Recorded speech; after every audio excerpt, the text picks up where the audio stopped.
Smoking causes cancer. Smoking kills. புகைப்பிடிப்பது புற்றுநோயை உண்டாக்கும், உயிரை கொல்லும். Liquor drinking is injurious to health. மது அருந்துதல் உடல் நலத்திற்கு தீங்கு விளைவிக்கும்.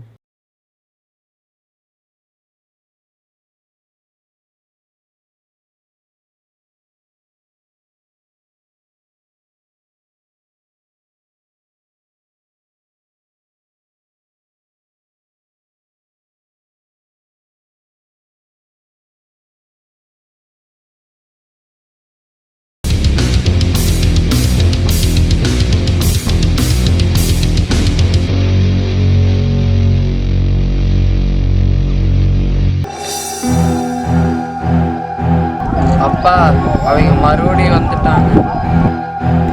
அண்ணே பெருசு வர்றாப்புல பாரு. என்னையா பிரச்சனை உங்களுக்கு? ஒழுங்கா எழுதி கொடுத்துட்டு போயிரு, என்ன வக்காலே அடுத்து போட்டு போயிரு. ஒத்த பணமரம் இல்லைங்கயா.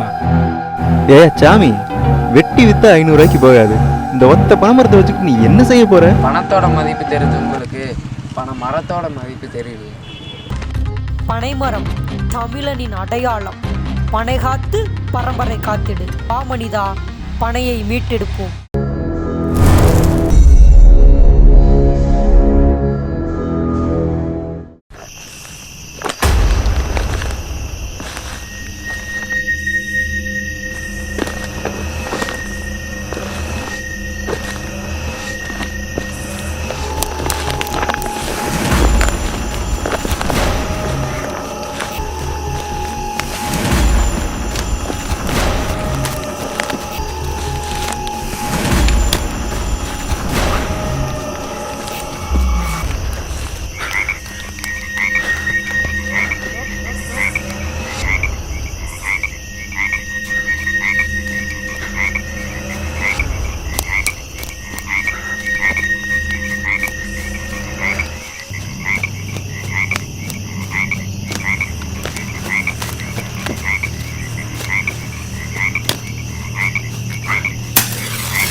சிக்கிட்ட அண்ணங்கிட்டே வா.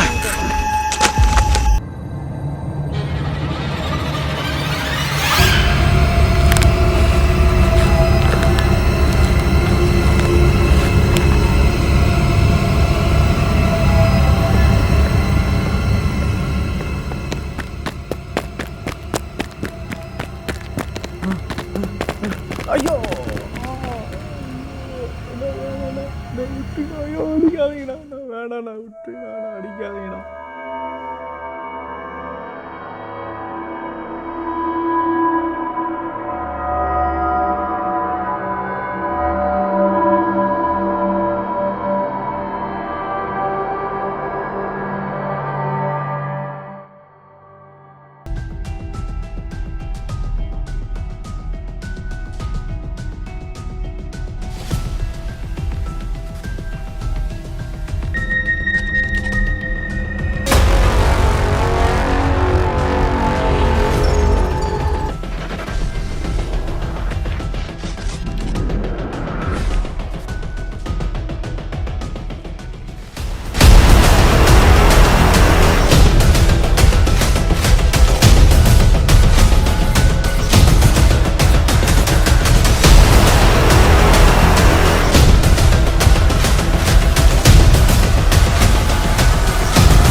எந்திரா டேய்.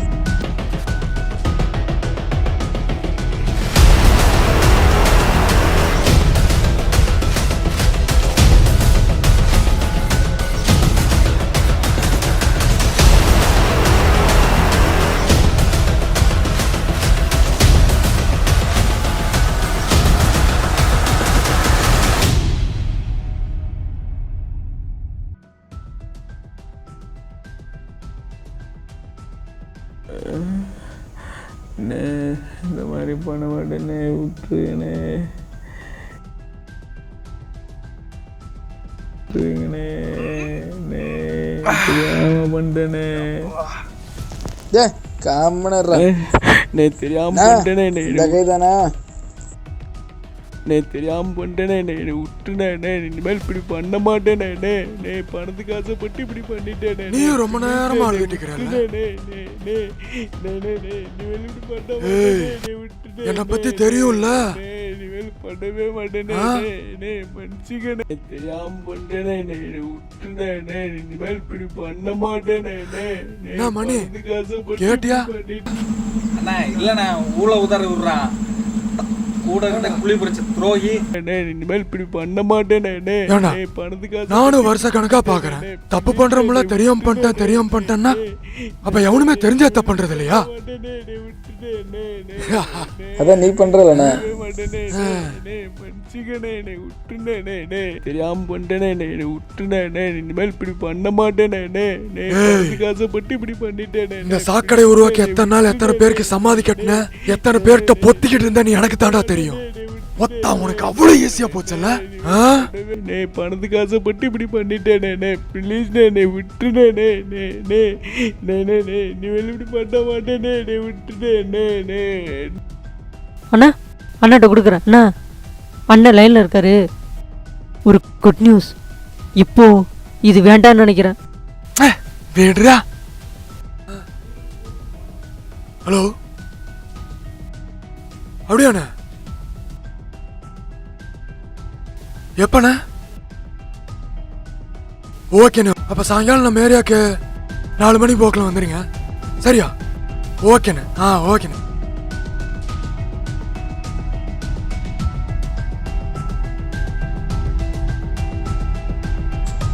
அண்ணா இவனை எப்படியே விட சொல்றீங்க அண்ணா? எந்திரா டேய். தப்பு பண்ண மாட்டியா? மன்னிச்சுக்கனே. சரி பண்ணாத. மன்னிச்சுக்கனே. பண்ண மாட்டேன்.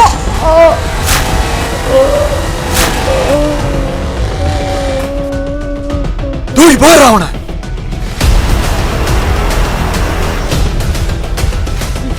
ஒரு குட் நியூஸ் வந்துடக்கூடாது.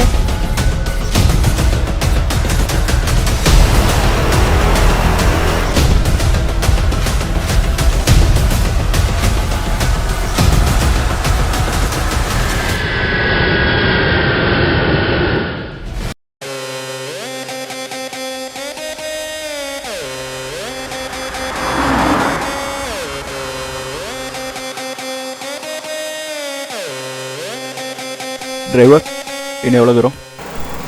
ஒரு 10 கிலோமீட்டர் சார். ஓ, 10 கிலோமீட்டர்ஸ். Okay, carry on.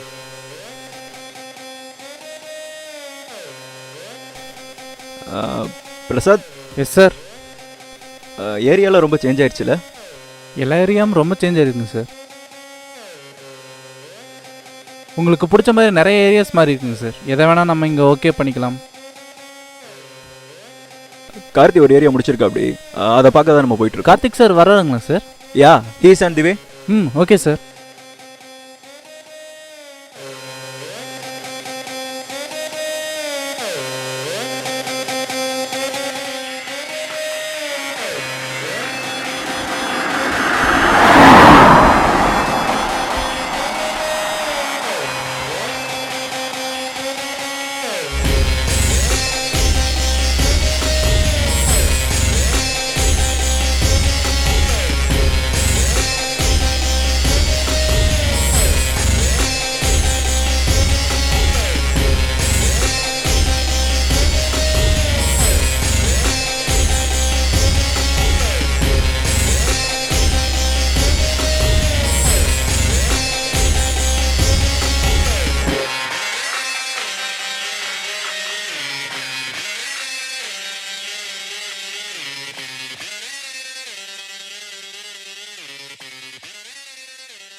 வா கார்த்தி. ரொம்ப நேரம் ஆச்சானே? இல்லை ஜஸ்ட் நவ்.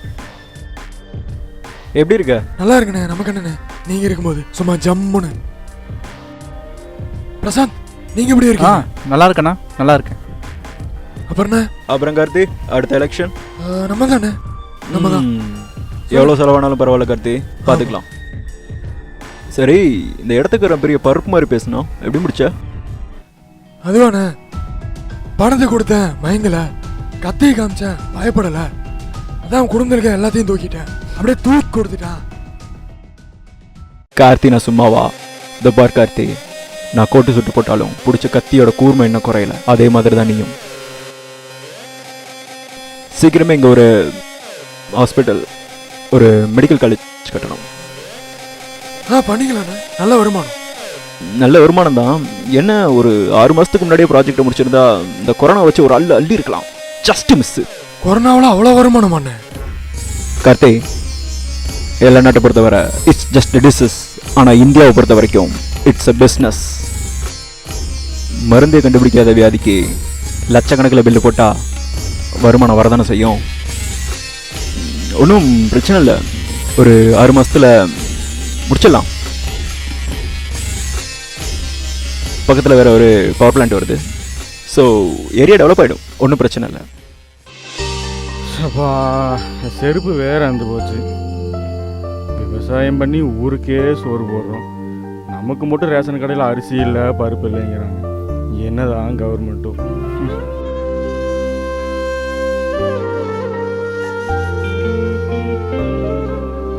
ஏ சாமியப்பா, ஐயா சொல்லுங்க. என் மாமன்ட்ட பணத்தை வாங்கி கொடுத்தேன்ல உன் மாமன் படிப்பு செலவுக்கு, என்ன திருப்பி தர மாதிரி ஐடியா இல்லையா? ஒரு தடவையும் உன்கிட்ட கேட்டுக்கிட்டே இருக்கணுமா? இல்லைங்கய்யா, அறுவடை போட்டிருக்கேங்கய்யா. கொரோனா வெட்டிக்கிளினால ஒன்றுமே பண்ண முடியாமல் போச்சுங்கய்யா. கவர்மெண்ட்ல இருந்தும் எதுவும் பண்ணலைங்கய்யா. நான் என்னையா பண்ணிட்டோம்? என்னையா நீ சும்மா நொய்யின்ட்டு என் மாமன் வேற கேட்டுக்கிருக்காருயா. உன் மவன் படிப்பு செலவுக்கு நம்பி தானே என் மாமன்ட்ட பணத்தை வாங்கி கொடுத்தேன். சி, இவனை வேற நம்பி மாமன்ட்ட கடன் வாங்கி கொடுத்துட்டேனே. இதையும் உன்ன மாதிரி ஆளுங்களுக்கு கடனே கொடுக்க கூடாது. ஒழுங்கா திருப்பி கொடுத்துறியா? கொடுத்துட்றாங்கய்யா. கார்த்தி, அது நம்ம ஒத்தப்பன மர சாமி தானே? ஆமாண்ணே. யோ சாமி, வாயா அங்க. ஆள் எப்படி இருக்கான் பாரு, அவனும் மாறவே இல்லையா. ஐயா இந்த வந்துட்டாங்கய்யா. ஐயா வணக்கம். வாயா, எப்படி இருக்க? நான் நல்லா இருக்கேங்கய்யா. நீங்கள் எப்படியா இருக்கீங்க? ஃபைன். யாருன்னு தெரியுதா? ஐயா உங்களை தெரியாமல் இருக்கீங்களா? உங்களை தான் டெய்லியும் டிவியில் என் பையனோட ஃபோனில் பார்க்கறேங்கய்யா. பெரிய தொழிலதிபர் ஆகிட்டீங்க. நம்ம அண்ணன் ஊர்லேயே பெரிய அரசியல்வாதி, அவரை தெரியாமல் இருக்குங்களா? வரும்போதே மலையோடய வரையப்பா. ஐயா இயற்கையோட வரங்கய்யா, நம்ம கையில் என்னங்கய்யா இருக்கு? ஒத்த பனைமரத்தை வச்சு என்ன 100 பனைமரம் நட வச்சில, இப்போ என்னையா பண்ணுற? நாங்கள் பரம்பரை விவசாயம் தாங்கய்யா. என்னையா உலகம் எங்கேயோ போயிட்டு இருக்கு, இன்னும் விவசாயம் பண்ணுறேன் விளக்கமாறு பண்ணுறேன்னு வளரிட்டு இருக்க.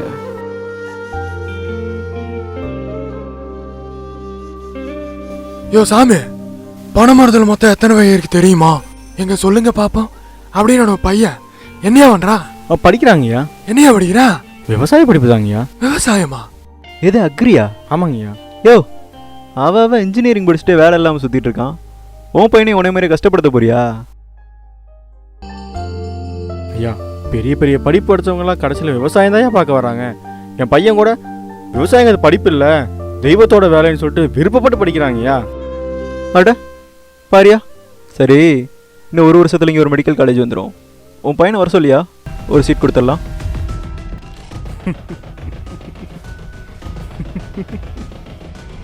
யோ அண்ணன் எவ்வளோ பெரிய மனசு சொல்லிட்டு இருக்கிறாரு, நீ என்ன பெரிய புளுத்தி மாதிரி சிரிச்சிட்டு இருக்கிற. என்ன எங்களை எல்லாம் பார்த்தா கிண்டல் மேலே தெரியுதா? ஒரு மெடிக்கல் காலேஜ் சீட் எவ்வளோ தெரியுமா? தெரிஞ்ச நான் பார்த்து ஓவர் சீனு கூறு. ஒத்த பணம் மரத்துக்கிட்டே ஒன்று குழி தோண்டி பாய்ச்சிருவான்டா. விடியா கார்த்தி. அப்புறம் என்ன அடிச்சு போட்ட கேட்க ஆள் இல்லாம அவனை போய் பேசிக்கிட்டு. அரசியல்வாதிக்கு பொறுமை ரொம்ப முக்கியம் கார்த்தி. சாமி எப்போ வீட்லையும் ஓட்டு விழுகணுமா இல்லையா? நோட்டை கொடுத்தா ஓட்ட போடுற எச்ச பசங்க நான் அவனுங்க. அதுக்காகலாம் சிரிக்கலைங்கய்யா. எப்போ விவசாயத்தையும் தொழில் பார்க்க ஆரம்பித்தோமோ அப்போவே இங்கே எல்லாமே மாறிடுச்சுங்கய்யா. முதல்லாம் மருத்துவங்கிறது குறிப்புகளாக இருந்தது, இப்போ பெரிய பெரிய படிப்புகளாக இருக்கீங்க. அவ்வளோதாங்க வித்தியாசம். இயற்கையான விவசாயம் எப்போ செயற்கையாகவும் கலப்படமாகவும் மாறுச்சோ அன்னைக்கே ஆங்கில மருத்துவத்தும் இங்கே எல்லாமே காலம் ஊனிருச்சிங்க. அதை யோசிச்சேன், சிரிப்பு வந்துடுச்சு. வேற ஒன்றும் இல்லைங்க. விவசாயி தான் எல்லாம் சொல்றியா? ஆமாங்கய்யா, எப்போ சுகமாக பெற்ற பிள்ளைய அறுத்தெடுக்க ஆரம்பித்தோமோ அப்போலேருந்து இப்போ வரைக்கும் அறுத்தானே இருக்கோம் மனுஷனோட உடம்ப. முன்னெல்லாம் இந்த லோ ப்ரெஷரு, ஹை ப்ரெஷரு, நெஞ்சு வலின்னு இந்த மாதிரி எந்த வகையான காய்ச்சலுமே இல்லையா. காலத்துக்கு தகுந்த மாதிரி காய்ச்சல், தலைவலின்னு ஏதோ 1-2 வரும். போகிற போக்கில் 4 பச்சளையை பொறிச்சு சாப்பிட்டுட்டு 100 வருஷம் சுற்றிட்டு இருந்தோமே ஐயா. இப்போ யாருக்கு எந்த நோய் இருக்குன்னே தெரியலைங்கய்யா.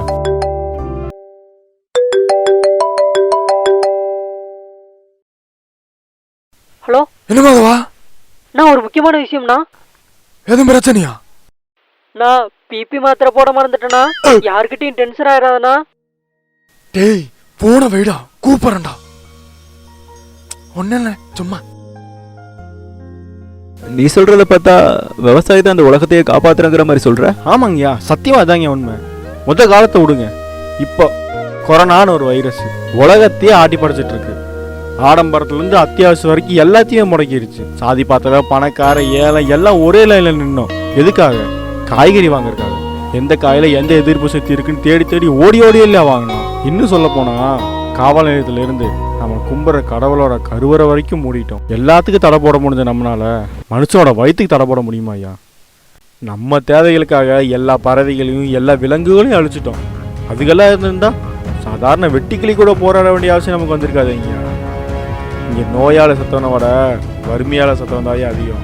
இந்த உலகத்தில் சம்பளம் வரல, பென்ஷன் வரல, அது வரல, இது வரலன்னு அரசு வேலையிலேருந்து தனியார் வேலை வரைக்கும் எல்லாருமே போராட்டம். எங்களுக்கு வருமானம் இல்லைன்னு சொல்லிட்டு ஒரு 10 நாள் 144 போட்டு கலப்பையை கழட்டி மூளையில் வச்சுட்டா இந்த உலகம் ஏங்குமாங்கய்யா. விவசாயம் 144 முடியுமா?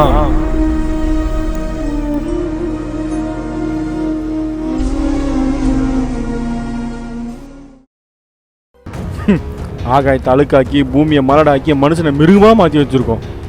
இன்னும் கொஞ்ச நாள் தான் ஒருத்தனை அடித்து சாப்பிட்றேன். அதுக்குள்ளே மீதி இருக்கிற இயற்கை விவசாயத்தை காப்பாற்றணும் ஐயா. ஒரு நாடு எவ்வளோ வலிமையாகவும் எவ்வளோ தூய்மையாக இருக்குதுங்கிறதுல முக்கியம் இல்லையா, வறுமை இல்லாமல் இருக்கா அதுதாங்கய்யா முக்கியம். யாராக இருந்தாலும் எவ்வளோ பெரிய ஆளாக இருந்தாலும் என்ன பதவியில் இருந்தாலும் மழை இல்லாத மலட்டு பூமியில் மழை வேணால் கழிக்கலாம் ஐயா.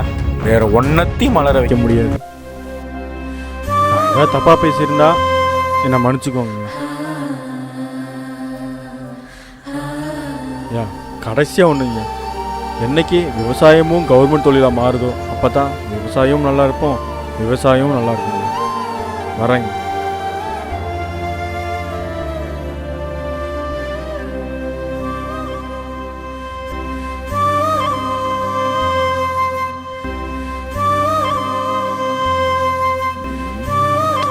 ரொம்ப பெஸ்ட்டான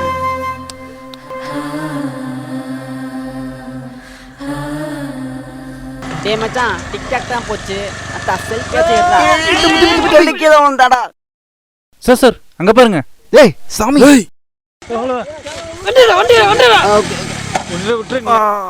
அப்பா மா யாரா அவனுக்கு லூசு பையனுங்க?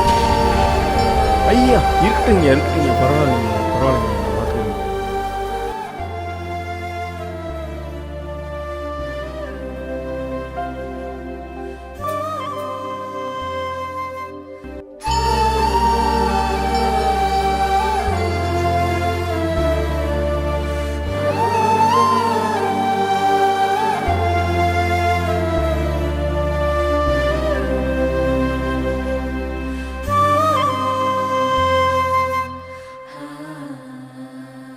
விவசாயம் நாட்டின் முதுகெலும்பாய் இருந்த வரையிலும் நாடும் வீடும் செழிப்பாய் இருந்தது. 100 ஆண்டுகள் வலுவாய் வாழ்ந்த எம் மக்கள் கலப்படத்தால் வலுவிழந்து நிற்கிறார். அழிவின் விளிம்பில் இயற்கை விவசாயம், தனியார் கைகளில் செயற்கை விவசாயம், எல்லாவற்றையும் தனியாருக்கு தாரை வாக்கும் அரசு நம் மக்களுக்கு எதற்கு? ஏ மனிதா, இந்நிலை தொடருமாயின் நாளைய தலைமுறைக்கு உன் விந்தணுக்கள் கூட செயற்கையை இனியாவது மீட்டெடுப்போம் இயற்கை விவசாயத்தை. கார்த்தி, தமிழ்நாட்டில் மொத்தம் எத்தனை அக்ரிகல்ச்சர் காலேஜ் இருக்கு தெரியுமா? ஏன்னா இந்த பார்ட்டில் திறந்து போறியா?